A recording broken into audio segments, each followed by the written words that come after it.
It all looked like a typical Christmas scene. Laughter, toasts, the smell of good food, and the din of voices filled the room. The usual holiday hustle and bustle. But I saw something else. There, standing in front of the decorated dining table, was my 7-year-old daughter Zia, wearing her gold-sequined dress, her little hands holding a small box. As everyone celebrated, she glanced at me briefly, and then spoke. "Grandma, Daddy said to give you this, if you ignore me again." It was as if time stopped. Glasses hung in the air, smiles froze. A thick silence spread, as if no one had quite understood what had happened. But I knew. Travis knew too. And most of all, Zia knew. That wasn't a child's phrase. It was the echo of a pain that no longer fit in silence. Her grandmother, Lorraine, tried to laugh. A short, fake, uncomfortable laugh, as if it were a misunderstood joke. He took the box with a stiff smile, expecting to be the center of attention as usual. But when he opened it, he found no laughter. He found memories and truth. She screamed, a high, harsh scream that pierced the room like a siren. Nothing else mattered. Not the Christmas bells, not the toasts. All eyes turned to her. But mine remained on Zia, because in that moment, my daughter had done what many adults never dare. She broke the silence. At just 7 years old, she did what I had been putting off for years. She said, "Enough, Mom." But to understand why that moment was so decisive, you have to know what came before it. Everything that led her to that moment. You need to know what it's like to grow up surrounded by people who say they love you, but treat you as if you were invisible. You need to understand how that family that seemed so perfect on the outside hid small cruelties on the inside, and how what should have been love turned into indifference, and how my daughter, even at such a young age, learned to wait for the right moment to be heard. So let me tell you, because this isn't just a story about an awkward Christmas or an unhinged grandmother. It's about belonging. It's about identity. It's about a kid who got tired of being just Travis's kid and decided to show that she was so much more than that. When I married Travis, I felt like I was getting more than just a husband. I was getting an entire family. They were loud, warm, and full of tradition. His mother, Lorraine, was the center of everything. She threw parties, led conversations, made jokes that made everyone laugh, even when they weren't funny. She had the kind of presence that could dominate any room, and I honestly admired that. During our first few meetings, she treated me like a new member of the clan. She complimented my dishes, laughed at my stories, and said that Travis was happier than ever. I believed in that welcome. I wanted to belong. I wanted to be accepted. I tried hard at every meeting, at every dinner, trying to fit in. But I soon realized that smiles came with filters, and kindness had an expiration date. Over time, I began to notice the signs, small but constant. I wasn't included in group messages about family events. She was always the last to know about dates or gift exchanges. Lorraine would make comments about how I was different from the women in her family, about how I had a different upbringing, always with that tone that sounds like a compliment but hurts. At first, I thought it was all in my head. I told myself it would only be a matter of time before I fit in better. But it wasn't. It was rejection in disguise, a silent but clear rejection. And no matter how hard I tried to ignore it, it was becoming impossible to hide. Lorraine was shutting me out, with smiles, with silence, with veiled exclusion. But none of that hurt as much as what came next, when she started doing the same thing to my daughter Zia, a girl who only wanted love, who only wanted to belong. It was as if all the effort Travis and I put into building a close-knit family was constantly sabotaged by subtle comments, by calculated absences, by a coldness that only mothers can hide well. What hurt me the most was realizing that Lorraine didn't see Zia as her granddaughter, and that, even disguised with generic gifts or cold hugs, broke my chest. Because unlike me, who could pretend not to care? Children feel. And Zia felt, from the beginning. And that's when my admiration for Lorraine began to dissolve, and my silent struggle began.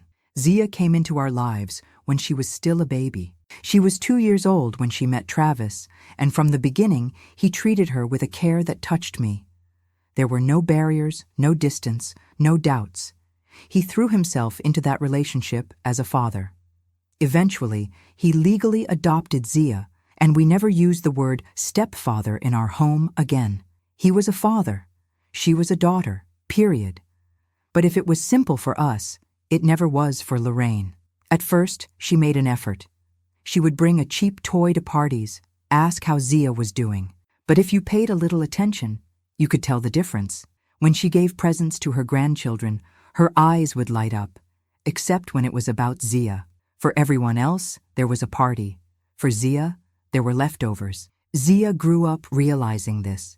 Children are sensitive. They sense when they are treated as an exception, when they don't really belong. On special occasions, she would see her cousins receiving matching t-shirts, invitations to sleepovers, and affectionate compliments. She would receive a random book, a colorful cup, a distant, "Thank you, honey." And yet, she would smile. She would try to fit in.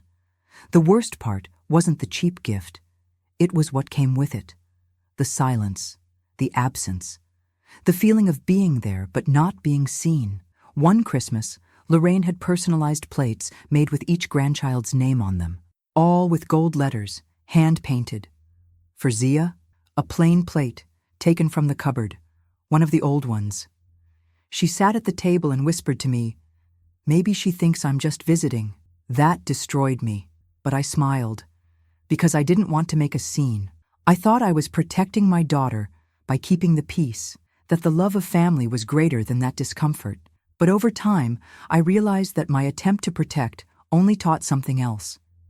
That it was okay to be treated as less, that we swallow it, lower our heads, and thank her anyway. I felt torn. I wanted to confront her, I wanted to scream, but something held me back. Maybe it was the fear of being seen as the wife who separates, the difficult daughter-in-law, the mother who causes trouble.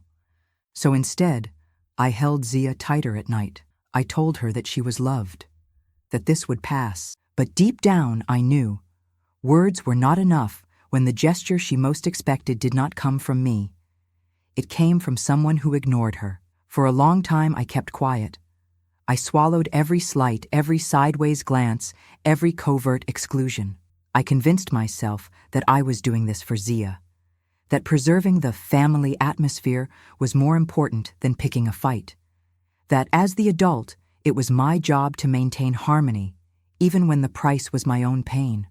Or worse, hers. I told myself it was out of love, that she needed to grow up surrounded by cousins, laughing at Christmas, taking group photos at Easter. I wanted her to have childhood memories filled with traditions. But over time, I began to realize that those memories weren't sweet to her. They were harsh, cold. They were memories of absence, not belonging. At each event, I made a greater effort. I brought her homemade sweets, put together the best outfits for her, tried to fill in with affection what Lorraine always lacked. But inside, I was eating myself up. The injustice hurt. Travis's omission hurt too. He saw it, but hid behind the argument of avoiding conflict with his mother. And in the midst of all this, I found myself alone, trying to hold together a castle that was already crumbling. I started talking to him at night, when Zia was already asleep.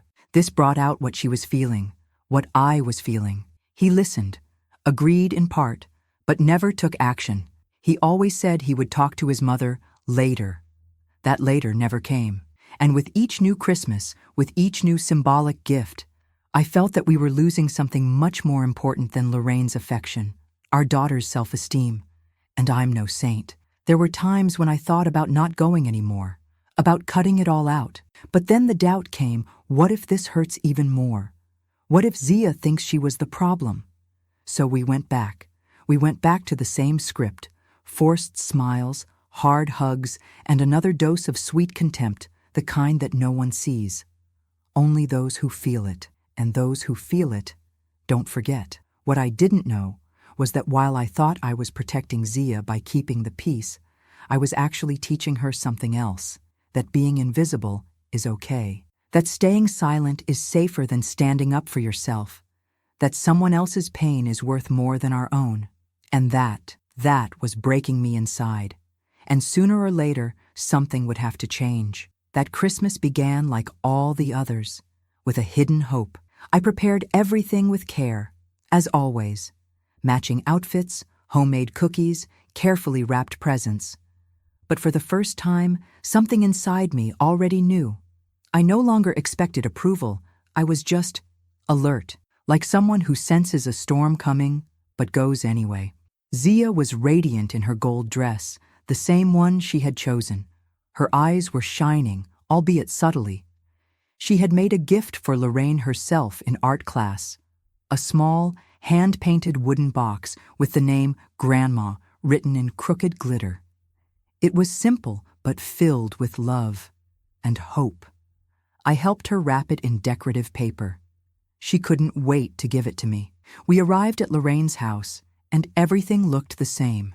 The huge tree with gold ornaments, the smell of cinnamon, the loud laughter. Lorraine was in the center, smiling, giving out greetings, except for Zia. She hugged Maddie enthusiastically, complimented Jonah, handed them expensive gifts hidden in velvet bags. For Zia? A "Hi, honey, you look festive," and a quick glance at the handmade gift, which was placed somewhere on the table. Zia sat down slowly among the children. She feigned interest, smiled politely.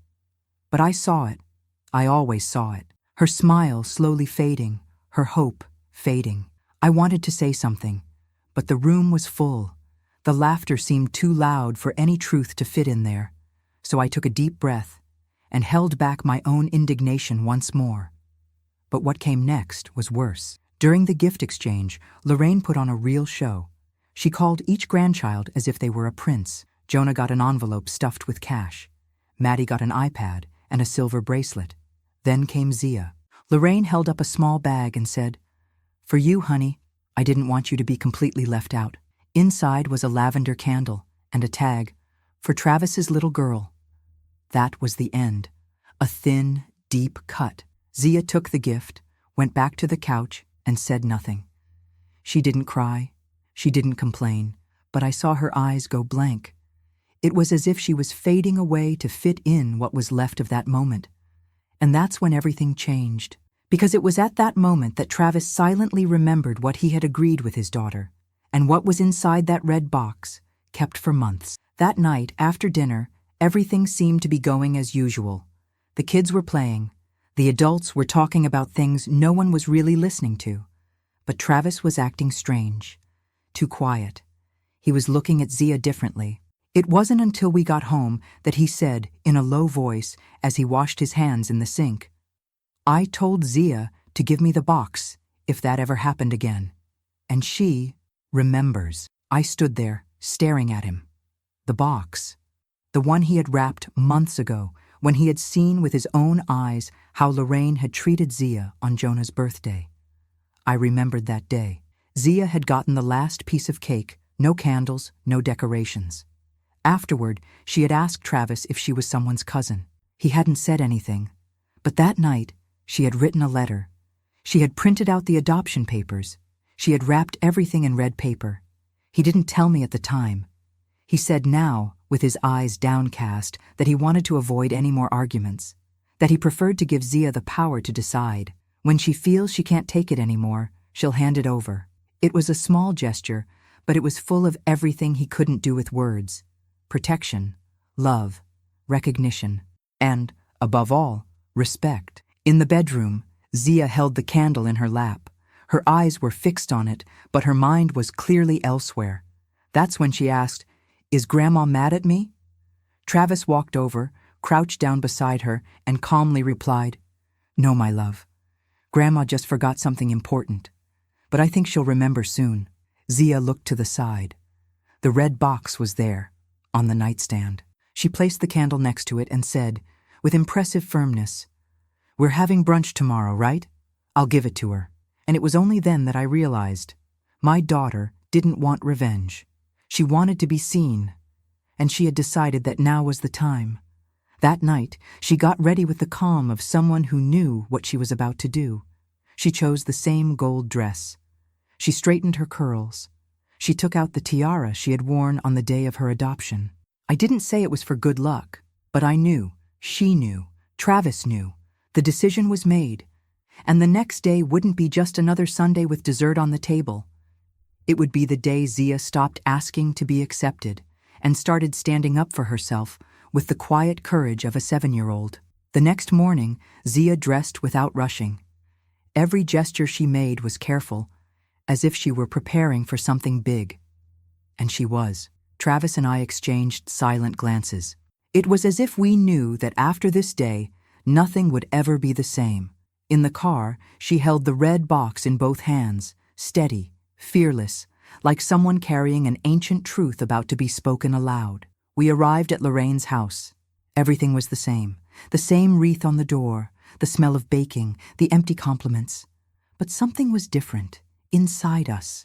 We sat at the table, the adults chatted about trivialities, the children nibbled on desserts.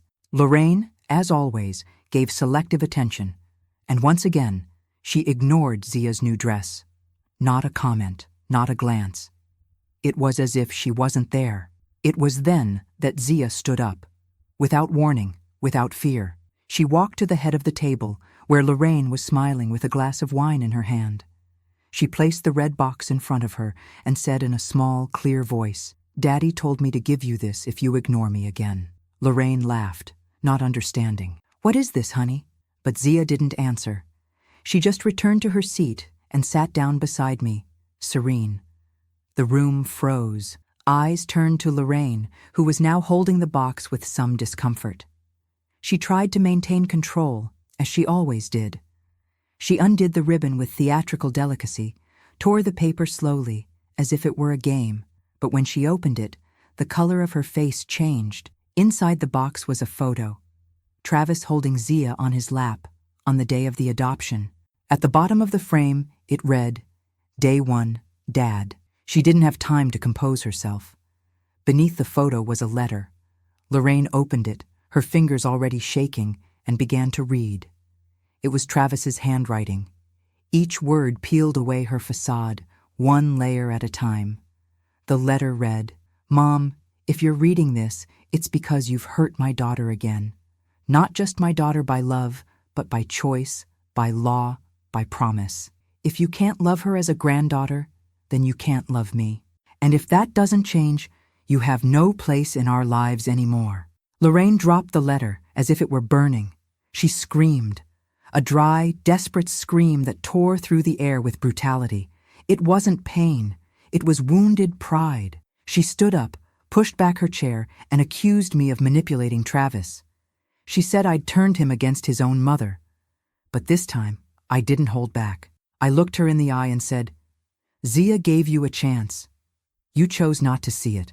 And there, in that perfect room, was where it all fell apart. But for the first time, fairly. We left Lorraine's house without looking back. No one tried to stop us. No one said goodbye. It was as if the truth spoken in that room had rendered everyone still. I grabbed our coats, Travis held Zia's hand tightly, and we were gone. No words were spoken on the way back, but inside the car, the feeling was clear. Something had ended, and something new was beginning. Zia sat silently in the back seat, staring out the window. Then suddenly she asked, "Do you think Grandma read it all?" Travis answered without hesitation. Every word. She didn't smile broadly, but a quiet peace appeared on her face. It was as if something inside her had finally found a place. A point of balance. An answer. After that day, Lorraine didn't call. She didn't text. She didn't try to explain, to win him back, to apologize. But there were also no more awkward parties. No more humiliating gifts. No more silence disguised as politeness. For the first time, there was room to breathe, to rebuild, to exist with dignity, and that, in itself, was a new beginning. I thought Zia would miss it, that she would ask. But what happened was the opposite. She let go. She stopped watching the door for invitations. She stopped comparing her gifts to her cousins. She started to simply live, to play, to laugh lightly, to trust again. Because when one stops begging for belonging, real belonging begins to blossom. Travis had also changed. He, who had always hesitated to stand between his mother and daughter, was now firm, present, calm. The weight of omission had been lifted from his shoulders, and in its place was the look of a father who had finally chosen his side, not against anyone, but in favor of what was right, of the daughter he had chosen, of the family he had created with love. We started to create our own traditions, nothing grand, just real, simple cakes on Sundays, movie afternoons with popcorn, game nights at home. We laughed more, we breathed more, and Zia blossomed, not because anyone accepted her, but because she stopped begging for crumbs and recognized herself as whole. And that's worth more than any apology that never came. A week after brunch, a padded envelope arrived in the mail. It was small, colorful, and had Zia's name written in purple marker. The sender was Maddie. Inside was a simple silver bracelet with a heart-shaped charm and a handwritten note. "Sorry about Grandma. You're my cousin forever. I used my allowance to buy you." Zia read it silently and smiled with her eyes. She didn't ask if she could wear it.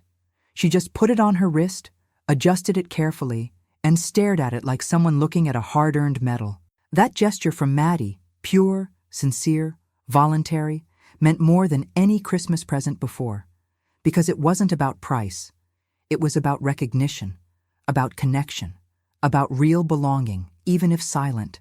It was then that I understood something important. Children don't need perfection. They need truth, authentic affection, gestures that say, "I see you," even without words. And Zia was starting to receive this now, from the right places, no longer forced to fit where there was no space, but being welcomed where there was true love. Travis felt lighter, too. He seemed younger, even, as if something inside him had been released, an old weight, an unspoken guilt. And one night, amid laughter and dirty dishes in the sink, he said to me, "I should have done this sooner." I held his hand and said, "You did it when she needed it most." And in that moment, I knew we had crossed a line of no return, for the better. Zia began to sleep better. She began to laugh heartily again. She began to draw more, to sing softly in the mornings. She regrouped inside, and so did I. Because when you see your child finally being treated with dignity, something inside you heals too. As a mother, it's like taking a deep breath after a long time underwater. The small rewards of real love don't come wrapped in golden bows. They come in looks, in childish letters, in quiet silence over breakfast. And they come, most of all, in the way a child holds his head, high, confident, firm, because he knows that at last he has a place in the world, and that he no longer has to beg for it. Sometimes people say that cutting ties with family is an exaggeration, that it's a lack of forgiveness, that everything can be resolved with time. But what no one talks about is how much it hurts to see your child being diminished, silenced, excluded. And you, as a mother, can no longer pretend not to see it. The cut wasn't made out of anger. It was made out of love. Love for a girl who learned too early what it's like to feel left out. Zia never spoke of the red box again. She never asked about Lorraine again. She didn't need to, because that day she said everything that mattered, not by shouting, but with courage. She said, "I am here, I exist, I deserve to be seen." And since then, she has walked differently, with firmness, with her own shine, because now she knows what she is worth. I kept that box. It's in my nightstand drawer, next to her first socks and her maternity bracelet. Not out of spite, but to remember the day my daughter taught all of us what it means to have a voice, what it means to deserve respect, and what it means to truly belong. Because she didn't beg, she took a stand. Family is not the people who take pictures with you at Christmas. It's not the people who share your last name or who come to lunch. Family is the people who choose you, the people who defend you when you don't know how to defend yourself yet, the people who call you by name with pride, the people who say, "Yes, you are part of this," and live as if it were true. And sometimes the courage to change everything comes from the smallest voices.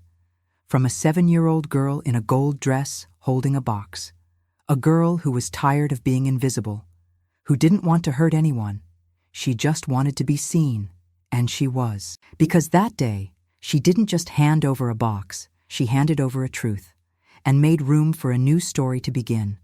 If this story touched you, if it reminded you of someone who is also fighting for a place, then share it. Comment.